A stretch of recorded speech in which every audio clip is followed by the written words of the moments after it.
back here on the Cover 3 podcast as we begin taking a look at the season ahead.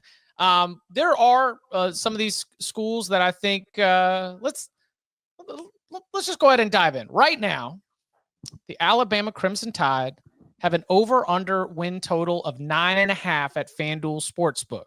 The under is juiced -134. The over is +110. Kalen Deboer, year 2 at Alabama. If Alabama goes 9-3, so slightly to the under, but that's sort of where our juice is. If Alabama goes 9-3, what does that mean for Kalen Deboer? I think he's fine. I think there's more angst. I think he probably comes in. Again, you could argue he's on the hot seat right now. I think we're all smart enough to realize, like, hey, there's a different – this might be one of the most unique. I mean, I think there's Bama, there's Ohio State, there's Texas. I mean, there's a couple places that are just different. This is one of them. Mm-hmm. When we say hot seat, like, I think it's got to be wheels come falling off for him to be done. But I think he's 9-3. I think there's angst. I think there's a little bit of – restlessness from the fan base, but I think he's fine going into the next season. Like, I think he survives, but I do also think who are the 3 that he loses to kind of matters as well. Oh, mute button. That was in honor of Bud. Oh, yeah, we got to pay tribute to our guy. Shout out to Bud. Hope you pulled through with your laryngitis there.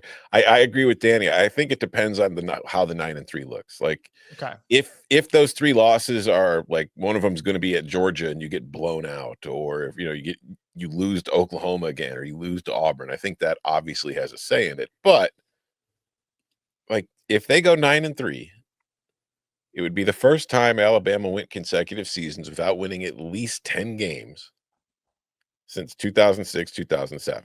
So pre-Saban. First time since Saban's first season, Shula's last season. So I think that, as Danny said, he's kind of already on the hot seat. Mm-hmm. You're on the hot seat as soon as you replace Nick Saban. Let's just be blunt about it. And then you go 9-3 last year. You miss the playoff. You get absolutely beat up by Michigan, like a shell of a Michigan team in the bowl game. You come back and you only win 9 games again. Unless you're in the playoff, you're heading into year 3 with your seat really, really hot. Like, fans are already starting hot boards on message boards of who they want to go after to replace your ass. Like, we got to go get Dan Lanning out down here and take over, blah, blah, blah. So you're already in a kind of a sticky situation. I think if I'm Kalen Deboer, I'm trying to win 10 games to get to the playoff at a minimum. Yeah.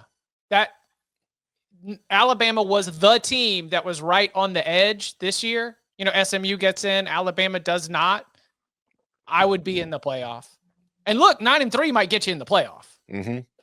So I think that the relationship between Alabama and Kalen Deboer is probably a little bit more on the postseason outcome than it is specifically on the win total.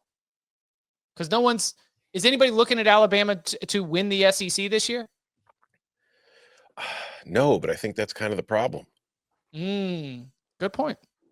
But see, this is also where I think Saban was genius for getting out when he did, because we've even talked a little bit about this, how fan bases, it's going to take a while for them to recalibrate expectations. Mm-hmm. Like 9-3 could be really good. Like, you could lose to some good teams.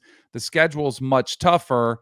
And even if you're right there, kind of like the 9-3 teams last year from the SEC, like just on the outside looking in, I think it still could be a season that's pretty good. It's not good by their standards, but by everybody else, it should be. That's where I think is going to be an interesting dynamic. Like, but don't you agree? Like, even if it's 8-4, let's say they take a step backwards and it's 8-4. Is it that much different? Like, do you think there's a chance they would pull the trigger and make a move after 8-4? They won't make a move. I do think he would enter year 3 on the hot seat. Without question. But then same thing if he's 9-3, right? If he's 8-4, 9-3 are kind of similar. If you're outside looking in the playoffs, it doesn't really matter. So if you're 8-4, those 4 losses have probably come before the end of the season, because your final 2 games are Eastern Illinois and at Auburn. So if you lose to Auburn to get to 8-4, I think that could have a pretty outsized impact on what happens. Mm-hmm. also think, like, if you've got 3 losses going into that game or 4 losses, say you still beat Auburn. Either way, you've either got 3 or 4 losses going into the Iron Bowl. I would bet you've kind of already begun putting feelers out. And then maybe if you get the right response from somebody, then you would pull the trigger after 2 years. I don't think it's likely, because that's the other thing too. Like, if you're looking at who the top candidates are that you're going to be going after for this job, if they're being contacted by Alabama while Kalen Deboer is still in his second season, like, they're probably looking at this job like, Christ, I need to win the damn thing right away, don't I?